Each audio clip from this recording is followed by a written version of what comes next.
Dime tu verdad, me diré que te estás pasando.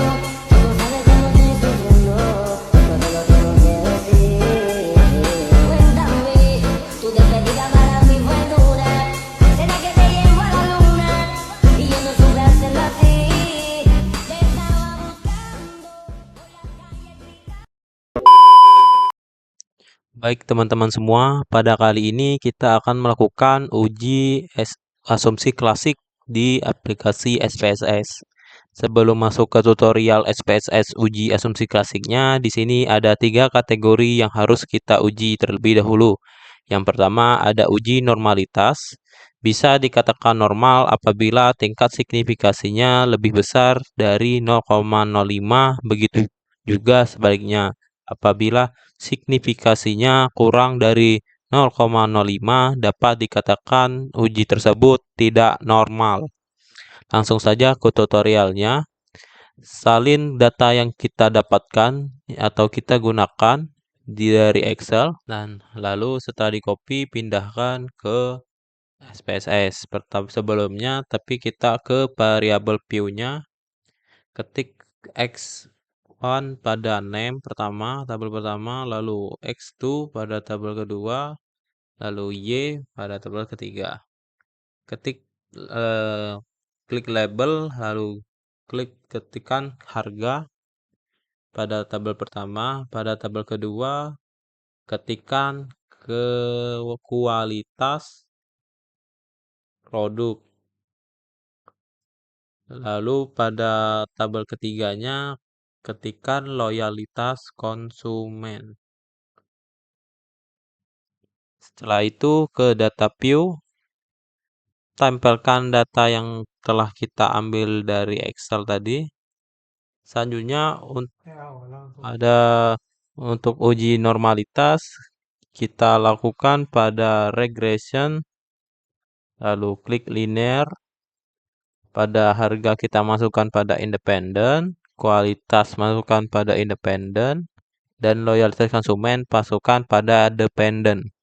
Pada statistik, klik ke statistik, lalu klik collinearitas diagnostik, lalu klik OK. Pada plots, klik spare set, pindahkan ke Y, lalu spread ke X, lalu klik histogram dan normal probability plot, lalu klik continue. Selanjutnya pada klik save, lalu centangkan understand rate di residual, lalu klik continue dan klik OK. Nah, berikut uji dari normalitas. Yang pertama,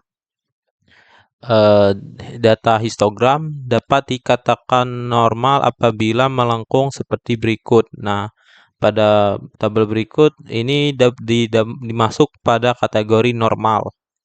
Lalu pada p-plotnya dapat dikatakan normal apabila garis-garis titik-titik berikut berbentuk diagonal atau mengikuti garis. Nah, pada gambar tersebut dinyatakan bahwa p-plotnya itu masuk pada kategori normal. Pada satu uji normalitas ada lagi yaitu Kolmogorov-Smirnov. Nah, untuk melakukannya kita ke non-parametric test, lalu klik legacy dialogs, lalu ke simple KS. Nah, masukkan data undersized ke test variable list, lalu klik OK. Nah, untuk data Kolmogorov-Smirnovnya seperti berikut. Nah, dapat disimpulkan bahwa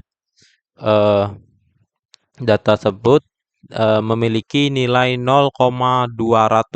Nah, dapat dilihat teman-teman dalam Kolmogorov-Smirnovnya termasuk dalam kategori normal karena lebih besar dari 0,05. Selanjutnya kita melihat uji multikollinearitas. Untuk mengetahuinya kita dapat melihat besar nilai PIV atau variance inflation faktornya. Jika nilai PIV-nya lebih kecil dari 10 dan lebih besar dari 0,1, maka tidak terjadi multikolineritas. Nah, lihat pada gambar.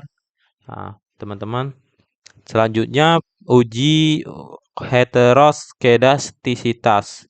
Nah, teman-teman lihat pada video pada tabel scatter plotnya, jika polanya menyebar seperti pada tabel, nah maka bisa dikatakan tidak terjadi heteroskedastisitas. Nah, baik teman-teman semua, jadi hasilnya kesimpulan pada video kali ini dapat disimpulkan dari data responden yang kami gunakan.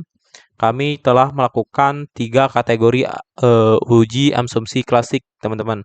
Yang pertama, uji normalitas, di mana uji tersebut memiliki 3 kategori bukti, yaitu berupa histogram yang melengkung, lalu p-plot yang titik mengikuti diagonal, dan Kolmogorov-Smirnov. Nah, pada ketiga bukti tersebut kami simpulkan bahwa masuk pada kategori normal. Lalu pada uji multikolineritasnya, nilai PIV-nya lebih kecil dari 10 dan lebih besar dari 0,1. Maka disimpulkan tidak terjadi multikolineritas. Dan terakhir, pada uji heteroskedastisitas dapat disimpulkan pada tabel scatter plotnya memiliki pola menyebar, yang maka tidak terjadi heteroskedastisitas. Sekian video dari kami. Kami akhiri. Wassalamualaikum warahmatullahi wabarakatuh.